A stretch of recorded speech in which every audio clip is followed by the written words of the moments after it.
Number दिया जाता है ना, या जो सबसे ज्यादा जो आपको फ्रॉड और स्कैम सोसाइटीज मिलती हैं, वो चक्री रोड के ऊपर मिलती हैं। सिर्फ इस 2 से 3 किलोमीटर की विसिनिटी के एरिया में लोगों ने अरबों रुपया आज दिन तक अपना फंसाया हुआ है। आम या खरबूजे खरीदने से पहले उसको सूंघ रहे होते हैं।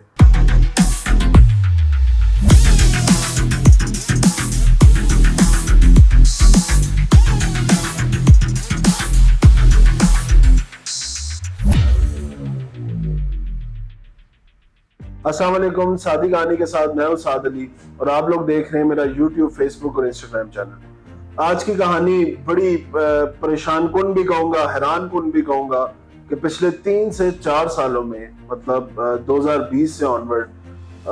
तकरीबन ना करते हुए भी 15 से 20 अरब रुपया लोकल और ओवरसीज पाकिस्तानीज का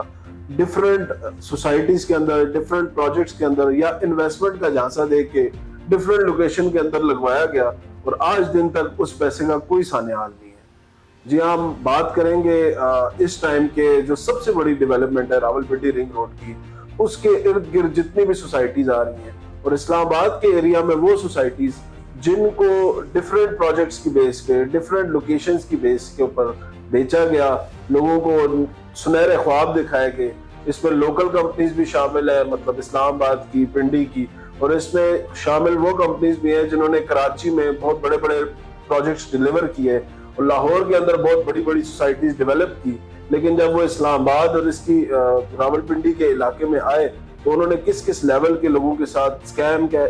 ही कह सकते हैं, क्योंकि अभी तक उन सोसाइटीज का ना ओनर्स का पता है, ना बिल्डर्स का पता है, ना उस लोकेशन का पता है, ना उस सोसाइटी के ऊपर अभी तक कोई डेवलपमेंट देखी गई है। 20 सोसाइटीज, 15 से 20 ऐसी सोसाइटीज, हालांकि सोसाइटीज बहुत ज्यादा है, सोसाइटीज तकरीबन 150 से प्लस जो है वो आरडीए के उसमें आ रही हैं और 300 से प्लस सोसाइटीज आ रही हैं इस्लामाबाद की सीडीए सेक्टर के अंदर, मतलब सीडीए की जो विसिनिटी है, सॉरी, उसके अंदर तकरीबन 3 से 350 सोसाइटीज आ रही हैं। तो खैर, हम बात करेंगे उन 15 से 20 मेजर सोसाइटीज की जिनके अंदर लोगों का अरबों रुपया आज के दिन भी स्टक है और उसका अभी तक कोई, ना सोसाइटी की तरफ से ना कोई लोकल इंतजामिया की तरफ से अभी तक उनका कोई साने हाल नहीं है। कोई ऐसी प्लान नहीं दिया जा रहा कि जो लोगों का 15 से 20 अरब रुपया अभी तक इन सोसाइटीज के अंदर इन्वेस्टेड है डिफरेंट चीजों की मद में। कहीं पे लोगों ने फार्म हाउस खरीदे हुए हैं, कहीं पे लोगों ने रेजिडेंशियल ली हुई है प्रॉपर्टी, कहीं पे लोगों ने कमर्शियल प्रॉपर्टी खरीदी हुई है, बट अभी तक जो साइट के ऊपर अगर उन प्रोजेक्ट्स को हम देखें तो 1% भी आपको डेवलपमेंट नहीं मिलती। अच्छा, कुछ सोसाइटीज ऐसी भी मैंने देखी जहां पे एनओसी ना होने के बावजूद उन सोसाइटीज ने तकरीबन अपना 40 to 50% ग्राउंड के ऊपर काम जो है वो कंप्लीट किया हुआ है। वीडियो आखिर तक जरूर देखिएगा, इसके अंदर मैं आप लोगों को 3 मेजर चीजों के बारे में बताऊंगा। कौन सी ऐसी सोसाइटीज है जिनसे आप लोगों ने बचना है, कौन सी ऐसी सोसाइटीज है अगर आपने उनके अंदर इन्वेस्ट किया हुआ है तो उनसे निकलने का तरीकाकार क्या है, और तीसरी कौन से ऐसे प्रोजेक्ट्स हैं जिनके अंदर आप लोग फर्दर ऑन, अगर आप लोगों का कोई इन्वेस्टमेंट करने का मूड बनता है तो उन सोसाइटीज को आप रिकमेंड कर सकते हैं या उन सोसाइटीज के आप ऊपर अपनी रिसर्च कर सकते हैं और उसके बाद आपने फैसला करना है कि आप लोगों ने उसके अंदर इन्वेस्टमेंट करनी है कि नहीं करनी। तो पहला नाम जो मैं इस टाइम लेना चाहूंगा, मैं स्टार्ट करूंगा क्योंकि ये रावलपिंडी रिंग रोड के नाम पे बेची जा रही है। मोस्टली प्रोजेक्ट्स ऐसे हैं जिनके अंदर बड़े बड़े स्कैम हुए हैं या बड़ी बड़ी जिनकी डेवलपमेंट के दावे किए गए हैं और आज दिन तक उसके ऊपर कोई डेवलपमेंट नहीं है। वो स्टार्ट होते हैं रावलपिंडी रिंग रोड का जो रूट बताया जा रहा है उसके इर्द गिर्द, उसकी 3 से 4 किलोमीटर की विसिनिटी के अंदर। तो स्टार्ट हम करेंगे रावलपिंडी का, अगर रिंग रोड की बात करूं तो N5 रेडियो स्टेशन पे जो पहली इंटरचेंज बन रही है उसके इर्द गिर्द के 4 से 5 मेजर प्रोजेक्ट्स की। तो पहला प्रोजेक्ट जो उसके अंदर आ रहा है वो आ रहा है सेंचुरी टाउन के नाम से। अब सेंचुरी टाउन ऐसा प्रोजेक्ट है जो अभी रिसेंटली पिछले 2 से 3 साल पहले लॉन्च किया गया और मिस्टर ऑन मलिक, जो कि वादी डेवलपर्स के चेयरमैन भी हैं और सीईओ भी हैं, उनका ये प्रोजेक्ट है। प्रोजेक्ट की इनिशियल स्टेज पे जो लोकेशन बन रही है वो ये बन रही थी कि डीएचए फेज 3 के बिल्कुल ऑपोजिट लोकेशन बताई जा रही थी कि वहां पे ये प्रोजेक्ट डेवलप होने जा रहा है। बट डेवलपमेंट की बात करूं तो अभी तक इसके ऊपर 0% डेवलपमेंट है और इसकी एनओसी भी आज दिन तक आरडीए के चैनल्स पे अप्रूव नहीं है। इसके बाद में एक और प्रोजेक्ट जो कि जीटी रोड पे ही एग्जिस्ट करता है और रावलपिंडी रिंग रोड इंटरचेंज की विसिनिटी में आता है, दैट इज मेगा सिटी, जो कि दरवात और गुजर खान के बीच के इलाके में कहीं पे एग्जिस्ट कर रहा है, जीटी रोड के ऊपर। और इस प्रोजेक्ट की आज दिन का स्टेटस ये है कि 3 से 4 साल तो मिनिमम हो गए इसकी लॉन्चिंग हुए। सो कॉल्ड लॉन्चिंग हुए थे, बट आज दिन तक इस प्रोजेक्ट का डेवलपर इसको बनाने में नाकामयाब है। इसको जो डेवलपमेंट कर रहे हैं वो है जीके मेगा सिटी डेवलपर्स, और तकरीबन अभी जो इनिशियली ये प्रोजेक्ट जो है वो 3 से 4 हजार कनाल का था, जिसके ऊपर 50 से 100 कनाल के ऊपर अपनी मशीनरी लगा के डेवलपमेंट की गई है, और उससे आगे इस प्रोजेक्ट का ना कोई आज दिन तक पोजीशन दिया गया, ना किसी किस्म की बैलेटिंग की गई। अच्छा, तीसरा प्रोजेक्ट जिसके बारे में हम बात करेंगे that is saffron city. Saffron city जो कि डेवलप कर रहे हैं एसकेबी डेवलपर्स। एसकेबी किसी तरह सादुल्ला खान एंड ब्रदर्स किसी तारफ का मोहताज नहीं है। पाकिस्तान में इससे पहले बहुत बड़े बड़े कंस्ट्रक्शन प्रोजेक्ट्स ये ऑलरेडी डिलीवर कर चुके हैं, जिसमें गवर्नमेंट लेवल के अगर प्रोजेक्ट्स की बात करें तो उसमें कश्मीर हाईवे हमारा इस्लामाबाद में, फैसल एवेन्यू, फिर नादरा हेडक्वार्टर्स पेशावर, फिर जो सबसे बड़ी डेवलपमेंट में देखने में आती है वो दैट इज मुल्तान एयरपोर्ट, जो कि एसकेबी के डेवलपर्स हैं। एसकेबी डेवलपर्स ने ये सैफरॉन सिटी तकरीबन आज से 2 से 3 साल पहले लॉन्च की, बट एनओसी ना होने की वजह से 4000 कनाल का जो ये प्रोजेक्ट है आज दिन तक इससे 50 कनाल के ऊपर भी जो है ना 50 से 100 कनाल के ऊपर भी डेवलपमेंट नहीं की गई। तो ये एक बड़ा, मैं कह सकता हूँ कि देखें, बड़ा बिल्डर होना भी जरूरी नहीं है। बड़ा बिल्डर के नाम पे पैसे आपसे मांगे जाए या कलेक्ट किए जाए तो आप लोगों ने जरूर इस चीज की रिसर्च करनी है कि इधर बिल्डर बड़ा है कि छोटा है, उसके पास प्रोजेक्ट्स 1 है या 1000 है। उस प्रोजेक्ट का, जिस प्रोजेक्ट की वो बात कर रहे हो, उसकी अपनी एनओसी या लिटिगेशंस का क्या स्टेटस है। उसके बाद हम आगे बढ़ते हैं तो आगे आती है जी चकवेली इंटरचेंज। चकवेली इंटरचेंज के ऊपर जो सबसे बड़ा नाम मार्केट किया गया, पूरे पिंडी इस्लामाबाद को बिल बोर्ड से, साइन बोर्ड से भर दिया गया, और बात क्या की गई कि गलानू समझो। गलानू समझो वाज हॉक मेलबर्न के नाम से एक प्रोजेक्ट लॉन्च किया गया, जो जिसके owner Pakistani Australian based owner थे। वो इस पाकिस्तान आए, उन्होंने कहा जी क्यों ना हम इस पाकिस्तान में या इस्लामाबाद में या पिंडी के इलाके में मेलबर्न के तर्ज पे एक सिटी को डेवलप करें। वो जी सिटी तो क्या ही डेवलप होनी थी, उन्होंने इस time Hawk builders and developer के नाम से उन्होंने एक कंपनी बनाई, और उसके बाद उन्होंने ये हॉक मेलबर्न प्रोजेक्ट लॉन्च किया, और पिछले 3 साल से आज दिन तक उस प्रोजेक्ट के ऊपर एक इंट भी नहीं रखी है, ना उस प्रोजेक्ट को कोई एनओसी मिली है। इसके बाद जो मैं नाम लेना जा रहा हूँ वो पाकिस्तान की रियल एस्टेट इंडस्ट्री का बहुत बड़ा नाम है, और उन्होंने पाकिस्तान की रियल एस्टेट की जो इंडस्ट्री है उसको रेवोल्यूशनाइज करने में बहुत बड़ा किरदार अदा किया। जी हाँ, मैं बात करने जा रहा हूँ मलिक रियाज साहब की और बहरिया टाउन प्रोजेक्ट की। बहरिया टाउन का फेज 8 एक्सटेंशन और फेज 9 जो कि टच कर रहा है चक बेली इंटरचेंज, और जिसकी लोकेशन रवाद चक बेली इंटरचेंज और डीएचए फेज 3 की बैक साइड पे आती है, वो प्रोजेक्ट भी अभी तक आरडीए के मुताबिक इल्लीगल है। तो आप लोग उसमें भी कोशिश करें कि इन्वेस्टमेंट करने से इज्तनाब करें जब तक उसका स्टेटस लीगली तौर पे अप्रूव नहीं हो जाता। और दूसरी चीज, अगर आज उसकी डेवलपमेंट की मैं बात करूं तो इस टाइम साइट के ऊपर वो प्रोजेक्ट 50 से 60% तकरीबन जो उसका रोड्स का, इंफ्रास्ट्रक्चर का या स्ट्रीट लाइट्स का जो एरिया है वो तकरीबन 50 to 60% जो काम है वो उन्होंने कंप्लीट किया हुआ है।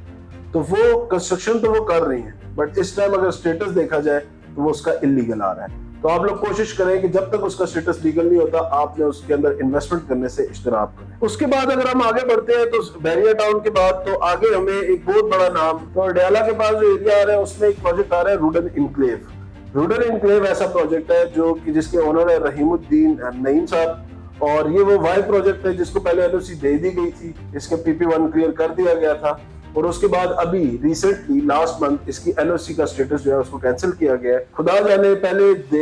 दी क्यों गई थी और खुदा जाने के अब उनकी एनओसी कैंसिल क्यों की जा रही है, और आरडीए ने बड़े उसके ऊपर एक्शन लिया है, बड़े उनके साइट के ऊपर गए हैं, बड़ा उन्होंने हल्ला गुल्ला वहां पे क्रिएट किया है। लेकिन उस वक्त तक आरडीए खामोश था जब पिछले 5 सालों से ये प्रोजेक्ट वहां पे काम कर रहा था, ये प्रोजेक्ट वहां पे लोगों से इन्वेस्टमेंट्स करवा रहा था, इस प्रोजेक्ट के ऊपर लोगों ने करोड़ों रुपए की अपनी इन्वेस्टमेंट की। आज आरडीए जागा है और आज जाकर उन्होंने उसका स्टेटस को इलीगल करार दे दिया। फर्दर ऑन अगर हम जाए तो सबसे बड़ा जो इस्लामाबाद पिंडी की आप कह लें जो चक्कर दिया जाता है ना, या जो सबसे ज्यादा जो आपको फ्रॉड और स्कैम सोसाइटीज मिलती हैं वो चक्री रोड के ऊपर मिलती है। अब चक्री रोड जो है ना इस टाइम पिंडी इस्लामाबाद का सबसे बड़ा चक्कर है, जिसमें लोगों का करोड़ों से क्या अरबों रुपया जो है ना घुमा रहा है, और पिछले 4 से 5 सालों में लोगों को कोई उसका ना इवन अपनी, अब तो इस तरह की भी बहुत सारी वहां पे सोसाइटीज हैं जो आज से 4 साल पहले एग्जिस्ट करती थी और आज उनका नामो निशान, जिसमें मैं सबसे पहले नाम लूंगा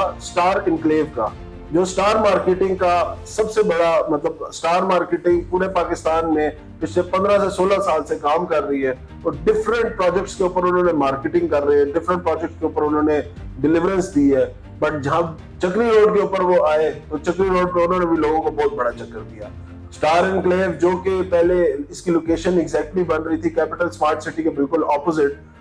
एक पहले इन्होंने लोकेशन ऑक्यूपाई की, फिर उन्होंने वहां पे एक एग्जिस्टिंग प्रोजेक्ट जिसको एनओसी मिली हुई थी राबिया रेजिडेंसी के नाम से, उस प्रोजेक्ट के साथ इन्होंने इल्हाक किया, जिसके बाद star enclave by Rabia residency के नाम से एक प्रोजेक्ट सामने आया जिसको इनिशियली एनओसी मिली हुई थी। एनओसी के स्टेटस होने के बावजूद भी उस प्रोजेक्ट की साइट के ऊपर 1% डेवलपमेंट का काम भी नहीं किया गया। लेकिन जो लोगों ने अपने पैसे फंसाए हुए वो स्टार मार्केटिंग प्राइवेट लिमिटेड का जो ब्लू एरिया ऑफिस है वहां अपने डॉक्यूमेंटेशन के साथ आए और इनके ऊपर प्रेशर डाले तो ये आपको अपने डिफरेंट प्रोजेक्ट्स के अंदर जो है वो एडजस्टमेंट्स जो है वो ऑफर कर रही है। इसके बाद में चक्री रोड के ऊपर एक और प्रोजेक्ट है जिसका नाम है अल हरम सिटी, उसके फेज 2 के बारे में बात करूंगा।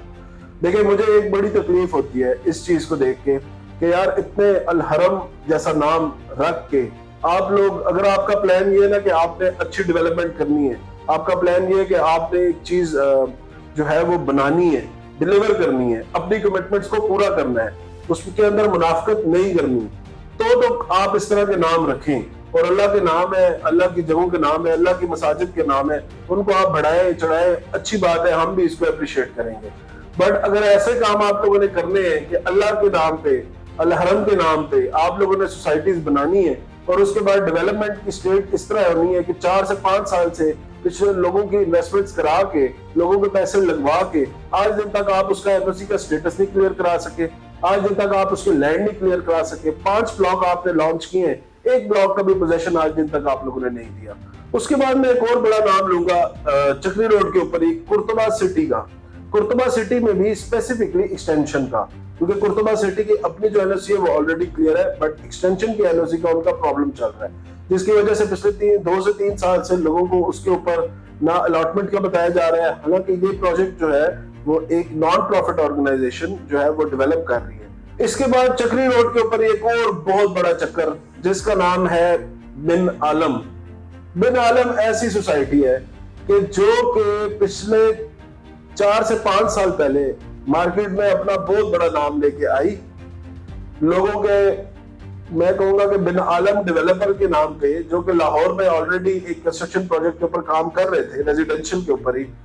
उनका नाम लेके लाहौर से वो लोग इधर आए। चक्री रोड के ऊपर उन्होंने लैंड बराबर किया। लैंड उन्होंने तकरीबन बराबर किया को 5 से 10 कनाल का, और 5 से 10 कनाल का लैंड दिखा के लोगों का करोड़ों रुपया लेके, हजारों कनाल की पेमेंट्स लेके वो रफू चक्कर हो गए। आज उस सोसाइटी का ये हाल है कि ना उसका कोई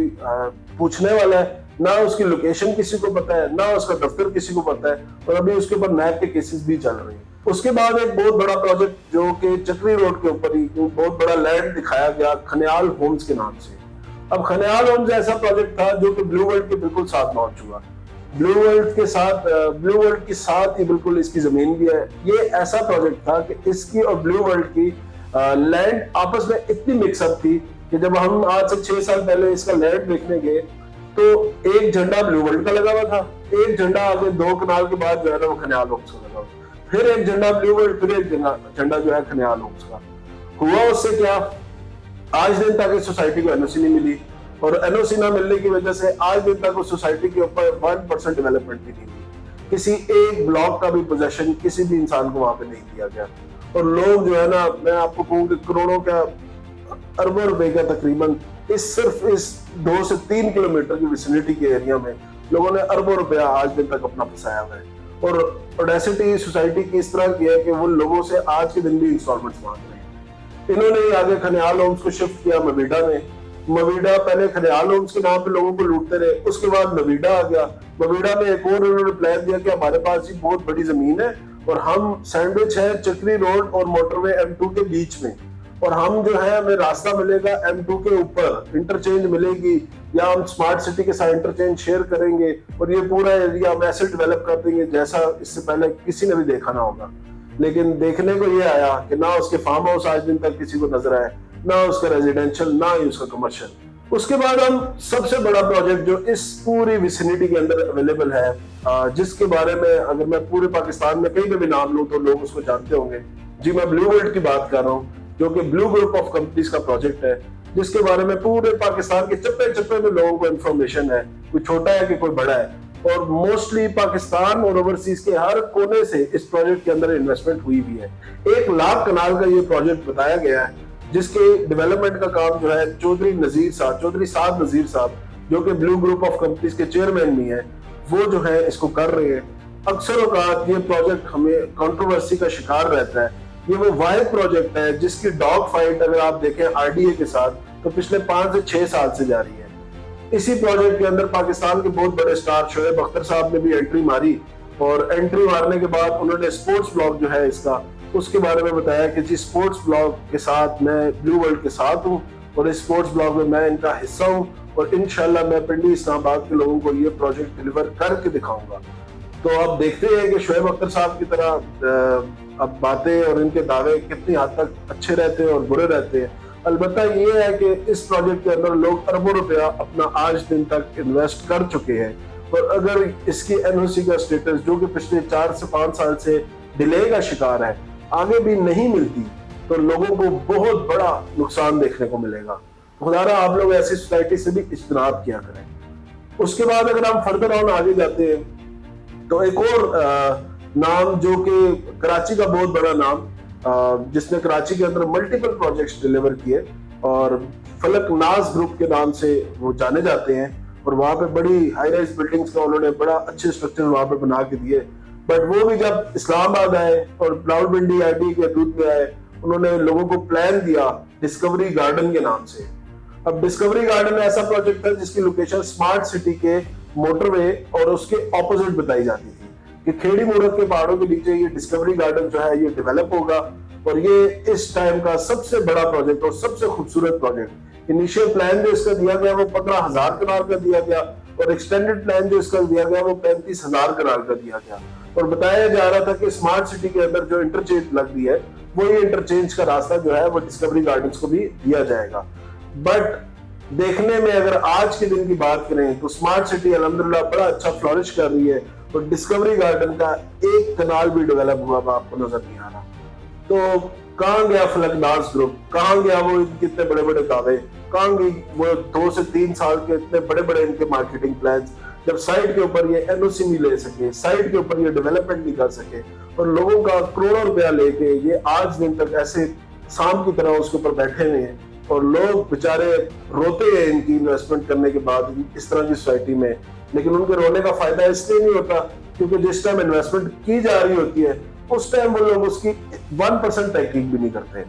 उस टाइम वही बात है, मेरा दोस्त एक बड़ा अच्छा बात करता है कि यार हमारी कौम इस तरह की है कि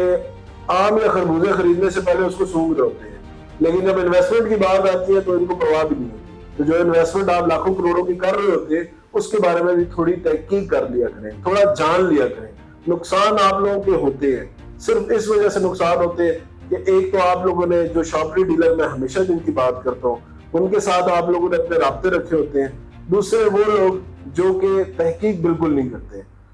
नॉलेज नहीं गैदर करते। अल्हम्दुलिल्लाह आज के दिन में तो जितने भी हमारे ऑफिशियल इदारे हैं, चाहे वो आरडीए, चाहे वो सीडीए, चाहे वो फाटा है, चाहे वो एलडीए है, चाहे वो कराची की डेवलपमेंट अथॉरिटी है या पेशावर की डेवलपमेंट, सब ने ऑनलाइन अपने स्टेटसेस जो है वो मेंशन किए हुए सारी तमाम सोसाइटीज के जो भी उनकी विसिनिटी के अंदर आ रही है। तकरीबन आपको बताऊंगा मैं अगली वीडियो में कि 500 के करीब तो सीडीए में ऐसे प्रोजेक्ट हैं, सीडीए के 5 जोन्स में जो अभी इलीगल हैं, उनके बारे में भी इंशाल्लाह बात करेंगे। और मैं नीचे आप लोगों के लिए डिफरेंट ये जो आरडीए, सीडीए और फाटा के लिंक शेयर कर रहा हूँ, तो डिस्क्रिप्शन में वो देख लीजिएगा, और जो भी इलीगल सोसाइटीज के बारे में उसकी लिस्ट के बारे में देखना चाहते हैं तो वो उधर जाकर वो देख सकते हैं। इसके आगे फर्दर ऑन हम आते हैं तो फर्दर ऑन जो एक बड़ा प्रोजेक्ट इस्लामाबाद खनिया इंटरचेंज के मुकाम पे आया, लोगों ने बड़ा मार्केट भी किया, लोगों को बड़ा दिखाया भी गया, लेकिन उसके ऊपर भी आज तक कोई डेवलपमेंट का काम नहीं किया गया। उसका नाम है जी इस्लामाबाद गोल्ड सिटी, जो कि मोहम्मद उस्मान खान उसके जो थे वो बिल्डर थे और वो उसको डेवलप कर रहे थे, लेकिन साइड के ऊपर जो उसकी लोकेशन थी वो तो बड़ी प्राइम बताई जा रही थी, पर डेवलपमेंट का काम उसमें 1% भी नहीं किया गया। अच्छा, इसके बाद एक और बड़ा नाम बन के सामने आया इस्लामाबाद पिंडी में। बड़े लोग, बड़ी मार्केट उसकी क्रिएट की गई, बड़ी हाइप उसकी क्रिएट की गई। 7 वंडर सिटी के नाम से उस प्रोजेक्ट को बताया गया, जिसको डेवलप कर रहे थे GFS ग्रुप, जो कि global financial and services company है। अब उन लोगों ने क्या किया जी, आप खुद अंदाजा लगाएं कि यार एक सोसाइटी जो एक फाइल के साथ या एक बुकिंग के साथ 2 बुकिंग आपको फ्री दे रही है, वो क्या डेवलपमेंट करेगी। आप लोग भी ऐसी सोसाइटी के अंदर इन्वेस्टमेंट कर लेते हैं जो आप लोगों को थोड़ी सी लालच दे देती है। यार एक सोसाइटी जो 5 मरले का एक प्लॉट है, उसके अंदर इतनी गुंजाइश नहीं होती कि वो 2 प्लॉट 5 मरले के आपको फ्री दे दे। ये वही फ्रॉड, ये वही स्कीमें होती हैं जिसके अंदर लोगों के साथ फ्रॉड किया जाता है। लोगों को इस तरह की लालचें दी जाती है, एक के साथ 2 ले लो, एक के साथ, इवन एक टाइम पे एक के साथ इसकी 3-3 बुकिंग्स भी लोगों को फ्री दी जा रही थी कि एक प्लॉट की बुकिंग करा ले, 3 प्लॉट की बुकिंग साथ फ्री ले। और होना क्या था, हुआ वही फिर जो इससे पहले सोसाइटीज में होता रहा। आज दिन तक भाई आप जाए, आप अपनी 1 की 3 लेके जाए, ना आपको उसका कोई हल बताया जाएगा, ना उसके ऊपर कोई डेवलपमेंट हो रही है, ना उस सोसाइटी में आपको कोई 1% का काम भी देखने को मिलेगा। इवन आज दिन तक उसकी LOC का स्टेटस ये है कि RDA ने इस सोसाइटी को इलीगल डिक्लेयर किया है। RDA की भी जो स्कीम है ना, उसके अंदर 2 चीजें बताई जाती है, एक अनअप्रूव्ड बताई जाती है और एक इलीगल बताई जाती है। तो इलीगल तो वो स्टेटस है कि जिसके लीगल होने के चांसेस जो होते हैं ना, वो बहुत ही कम होते हैं। अनअप्रूव्ड का ये होता है कि उनके प्लान्स जो है RDA में जमा हुए होते हैं, विद टाइम उनके प्लान जो है ना वो क्लियर होने के चांसेस होते हैं। लास्ट सोसाइटी जो मैं आप लोगों के साथ इधर डिस्कस करूंगा, वो फिर से एक बहुत बड़े नाम के साथ आई थी, जो कि नाम था इमरान खान का। इमरान खान के एक साथी इमरान इस्माइल साहब, जो कि गवर्नर सिंध भी रहे, और उन्होंने अपनी गवर्नमेंट के दौरान ही एक प्लान उन्होंने कहा जी अलीम खान साहब बना के, चौधरी सरवर साहब पैसा बना के सोसाइटीज के अंदर, मैं क्यों पीछे रहा। जो उन्होंने इसी प्लान को देखते हुए एवलॉन के नाम से एक एवलॉन सिटी लॉन्च की, जो कि चक्री रोड के ऊपर ही बेस्ड थी। अब चक्री रोड के ऊपर आपको पता है ज्यादातर जो है ना वो चक्कर ही है। इनमें इधर चक्री रोड के ऊपर 2 से 3 सिर्फ ऐसी सोसाइटीज हैं जिनका स्टेटस आप लोगों को RDA पे लीगल मिलता है। खैर, हम बात कर रहे थे एवलॉन सिटी की, तो ये भी चक्री रोड के ऊपर बनने वाला एक बहुत बड़ा प्रोजेक्ट था, लेकिन वो बाकी प्रोजेक्ट की तरह इसको भी उसकी हवा लगी, और आज दिन तक प्रोजेक्ट की सूरत हाल ये है कि 1% डेवलपमेंट इस प्रोजेक्ट के ऊपर नहीं की गई। हालांकि बहुत बड़ा नाम था इमरान इस्माइल साहब का, जो कि इसके फाउंडर है, जो कि इसके CEO है और चेयरमैन भी हैं, लेकिन उन्होंने भी डेवलपमेंट के नाम पे एक बहुत बड़ा स्कैम इस्लामाबाद दिल्ली के लोगों के साथ किया। आज की कहानी इधर ही एहतमाम करते हैं, लेकिन इंशाल्लाह आपके लिए आगे फर्दर और नेक्स्ट वीडियोस में इस्लामाबाद के जोन 4 और फतेह जंग की साइड पे तकरीबन 300 के प्लस के करीब जो है सोसाइटीज ऐसी हैं जिनका NOC का स्टेटस इलीगल है, उनके ऊपर इंशाल्लाह बात करेंगे। प्रोग्राम के साथ या चैनल के साथ जुड़े रहिएगा। सादी कहानी को फॉलो भी कीजिए और बेल नोटिफिकेशन को क्लिक भी कर दीजिए ताकि आपको वीडियोस की फर्दर अपडेट्स मिलती रहे। This is me Saad Ali Khan from सादी कहानी। अस्सलाम वालेकुम, खुदा हाफिज़।